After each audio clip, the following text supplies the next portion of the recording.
in. Hi, we're talking about macros versus mindset. Hey, Fabiana.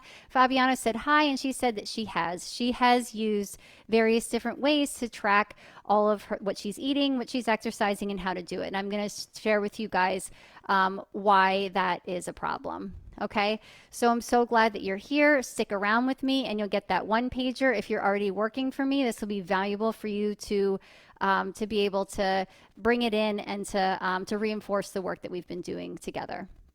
So let me know if you can relate. You made a promise to yourself to get 10,000 steps in a day, and you saw the results in the beginning. Maybe weight loss or a rush of starting a new challenge, but then you had a hard time making it to 10,000 steps per day. You started feeling like you just couldn't do it anymore, so you abandoned the challenge and then you felt like a failure. Here's another example. You started a program that promised you X if you counted your calories, fats, carbs, or fiber. You counted them really well in the beginning. You felt like something was working, and at first it was. You stepped on the scale and you saw results. Your clothes started to fit better. But sometimes you just couldn't make it to the number that was required of you, or you were too tired to track. Your stamina for keeping this up waned. You believed it worked, so you're still wondering when you'll get back to being good again. I'm going to see if I can do this. Okay, there we go. I had to ignore my screen limit thing. So you get back to being good again according to the counting rules that worked so well for you, right? You start attributing like it's good if I do it, I'm bad if I don't. Or maybe you do one or both of those things and you just didn't get the results you wanted. That's a whole other issue. But here's the thing. If you're A, looking for the wrong results, and B, following a program instead of your internal guide, then you're not going to be able to sustain whatever health goals you have for yourself for the long haul. It's not important enough. And I've been there many, many times. And the main thing that I kept wondering was, why can't I do this? Why can't I keep it up? Why can't I just be consistent? And if you're here with me today, you probably hear all of those whys, and you may hear other whys too. And if there are some other whys that you have to say to yourself when you feel really badly about what's going on for you, I want to know what those are. Again, even on the replay, let me know. When that fear comes in or that failure comes in, what do you say to yourself? Why? What? Why can't I do this? Why am I incapable? Why does so-and-so do it and it works for them? Right? All of these whys and wonderings, and it just digs into us even more. It's exhausting. And the reason that it's so exhausting is that we're trying to micromanage and systemize a way of being that will help you reach your health goals once and all. But this is the old way of doing things. It's all wrong. Whether it's your steps or your foods, assigning numerical value to healthful action or your own body in your life does three things. And this is really important. Hi, Jonas. Does three things. This is super important. So you guys could even write this down.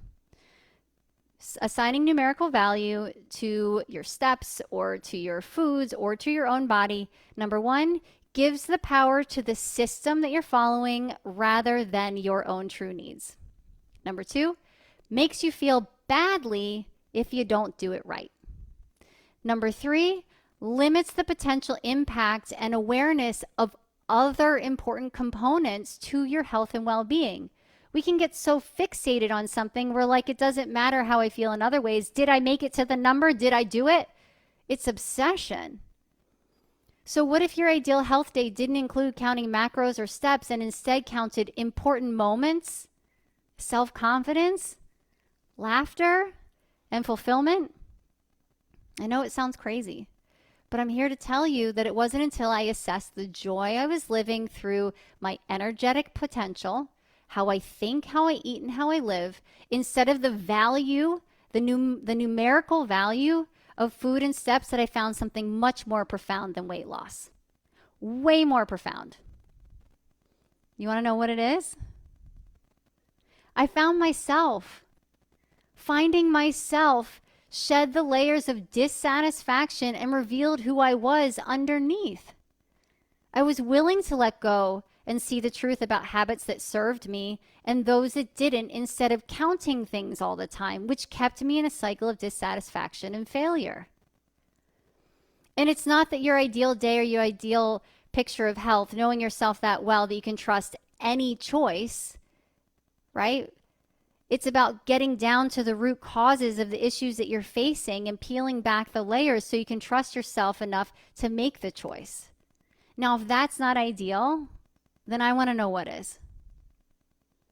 Because it's not ideal to measure everything. It's not ideal to count everything. It's not ideal to have to weigh yourself in the process to see if it's working. Those things are not ideal ways to live your life. I'm sure you can agree with me, and you can let me know in the comments you're right. It's not ideal. We shouldn't have to live that way.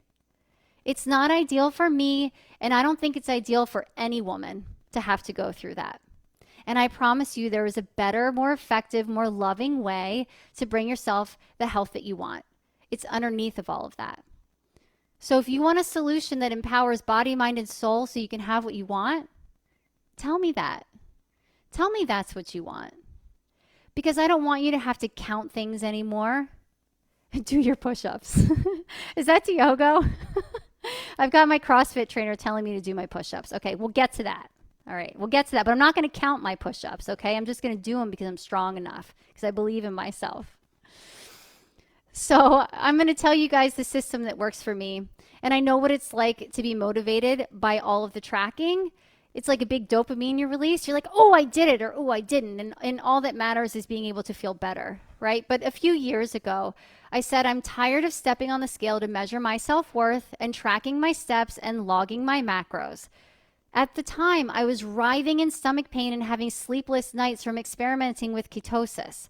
I realized that my high-fat non-negotiables had it all wrong. What if my non-negotiables are to feel good every day and to make choices to live well, not to lose weight? Then what? What obsessions could I drop? How could I feel about myself then? And like I said, there's a special kind of rush that happens when we meet those little target goals. I did my points. I ate under 2,000 cal. My carb intake was low enough. But the difference between the rush of counting all the things for the success versus knowing yourself well enough to not do that is applying mindset instead of macros. And again, I know that's why you guys are here today.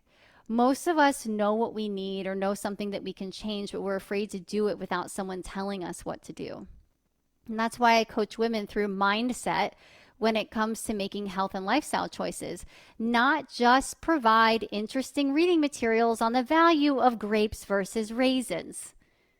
It's definitely not the grapes, and it's not the raisins. There's something much more at stake. I don't care how much more water content and fiber is in the grapes. I don't care. Eat as many grapes or raisins as you want to.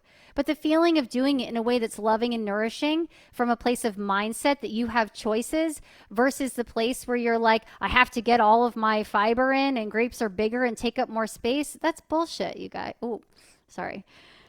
I get so mad when I hear stuff like that.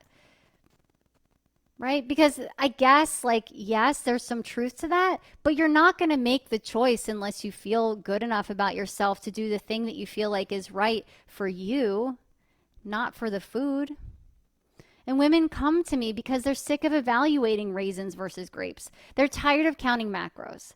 It didn't work. Why? Because macros isn't the problem. It's how they're thinking that's the problem. That's why my program is Think, Eat, Live. Think first, then eat, and then we live our lives. That's how it works, guys.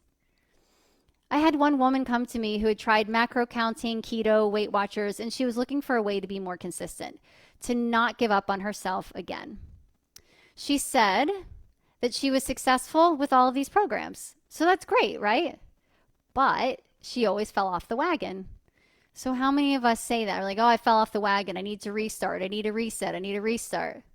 Well, here's the thing. We all do. It's not falling off the wagon unless you call it that. And the problem isn't that we fell off. It's that we don't acknowledge it's totally normal and totally possible to make choices that don't follow a program so you fall off of something, but we just do things in our best interest as consistently as possible. So what was happening with her? Remember the three things, and this will be great for those of you that just joined. Hey, Elise. For those of you that just joined, the three things that macro counting does that has it all wrong. Okay, this is what happened to her, probably to you if you've ever done this, and for sure, every woman who comes to see me. Number one, she gave her power to the system rather than her needs. She gave her power to Weight Watchers. She gave her power to macro counting. She gave her power to keto, whatever it was. She gave her power away to that, right? And used that as the system to live her life by. Choosing something off of the program made her trust the program, but not herself. The program is correct. I am wrong. Okay. She attributed doing a good job to following a process rather than following what she wanted deep down. This wasn't a problem with her following the program. She didn't fall off a wagon.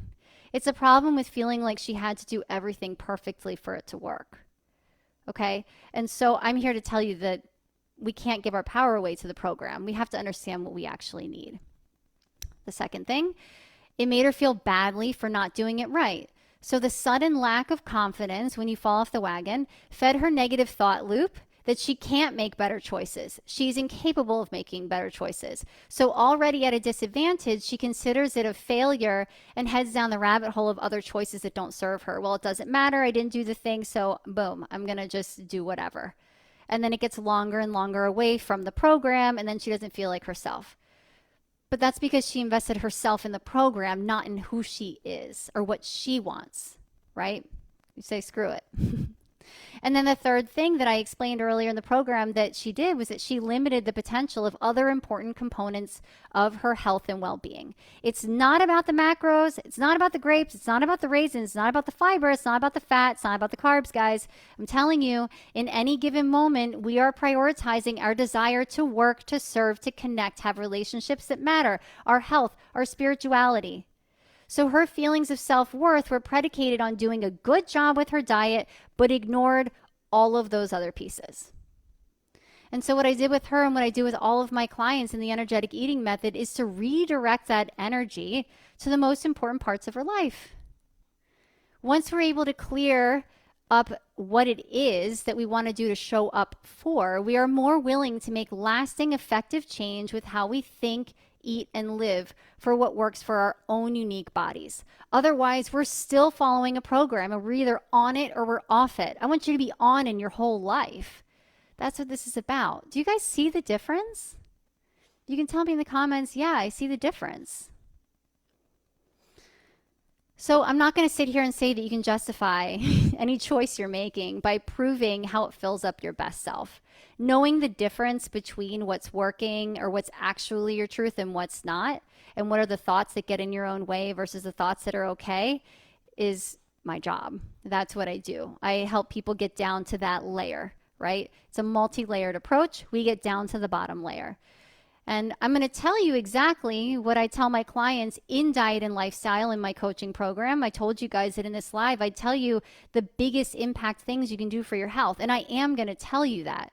But I want you to remember that it's not the choices that people are making at any given moment. It's knowing your body well enough and the why, using the mindset around it. And what I'm going to share with you isn't new. You know this. It's one of those things where people come in to see me. They're like, I know what I'm supposed to do, but I'm not doing it. Okay, so why are you not doing it? Well, because I'm not strong enough. I don't have enough willpower. No, that's not true. Yes, you are, and yes, you can. You are strong enough. Some cards I picked out for you guys earlier. There's no need to be afraid. You can do this. I'm guided by my own inner wisdom. You can do this. I know you can. But we have to peel back those layers to figure it out and get support in installing these healthy habits in order for it to work. So here's a few principles and why I focus on them in my programming. Again, this probably isn't new for you, but I want you to know exactly what I do when I work with my clients, what I focus on. Number one, balance your hormones, limit refined sugar and processed carbohydrates, and install restful sleep routines. We know this. Limiting refined sugar is good for us. Limiting processed food is good for us. Install restful sleep routines. Sure, easy enough, right? But how? How do we do that? I help you do that. How do I do it for the long haul? Why is it worth it? What's the mindset required in order to do that? Some of that will be in the sheet that I give you at the end. Number two, I help my clients balance digestion by evaluating what foods exactly cause inflammation for their unique bodies and increase exercise to stimulate lymphatic drainage system and oxygenate cells for detoxification. More exercise is good for most of us. who aren't over exercising, right? But how do I do that? How do I get up early? How do I invite that in, right? What gets in our way isn't that you can't do it, it's that you think you can't do it. So I want to help you with that. Number 3, balance your ability to focus in your day by focusing on healthy fats such as avocado, nuts, seeds, olive oil, omega-3s, flax, chia, and develop a reliable, energizing, phone-free morning routine. So if I had one tip for any of you, stop waking up and looking at your phone right away. That's so stressful. That'll help with your sleep too. Number 4, balance your energy levels by making sure you have adequate protein and that you take actual breaks in your day, right? We're like, oh, I don't have time to take any breaks. I'm not talking about like a break, right, that's scheduled. I'm saying like between meetings when you pick up your phone and scroll social media, stop doing that. Take a break, put it down, shut your eyes. If you can open your eyes and scroll through, you can shut your eyes and take a moment. Seconds, guys. I'm talking about seconds, okay? Maybe a minute. It doesn't have to be dramatic, but small steps, maximum impact. I'm telling you, if your energy levels are off, then you're not taking enough time to calm down your nervous system, and it can be tiny. It's okay. Just take some breaths. And then the final part that sets what I do apart from anyone else, bringing conscious awareness to your choices by exploring your mindset surrounding your health and taking action for the most important parts of your life, not for weight loss. That will come, but not without the mindset work. Otherwise, you're stuck in the cycle again. So with joy, I want you to want that. And if that's something that you want, this is my superpower. And if anything in this list resonates with you, I want you to book a call with me today. I'm going to go ahead and I'm going to put the link to the call. It's a 45-minute call.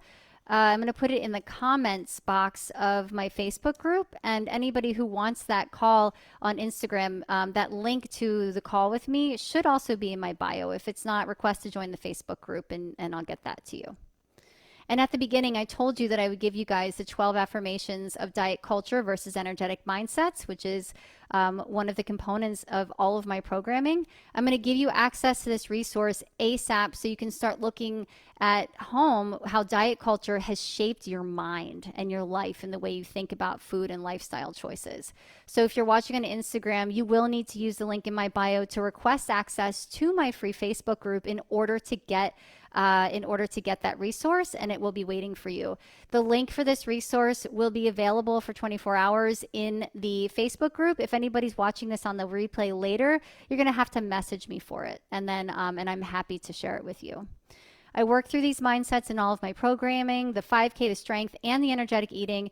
Today, I'm giving you the number one thing diets aren't willing to tell you, which is the words and beliefs you can use to stand up for yourself in your own mind and tune in to your own true needs. So let's all evaluate where diet culture has led us to believe certain things about ourselves and how we can be in our mindset instead. I want you to have empowered health. I want that for you. I want that for every woman who feels like diet culture has taken them down and gotten them stuck in the sick and sad cycle. So if you're ready for the affirmations, you can let me know on Instagram. I'll certainly point you over to my free group so that you can get that. And anybody else who's catching this in the next 24 hours in the Facebook group, I'm going ahead to put the link in the comments now.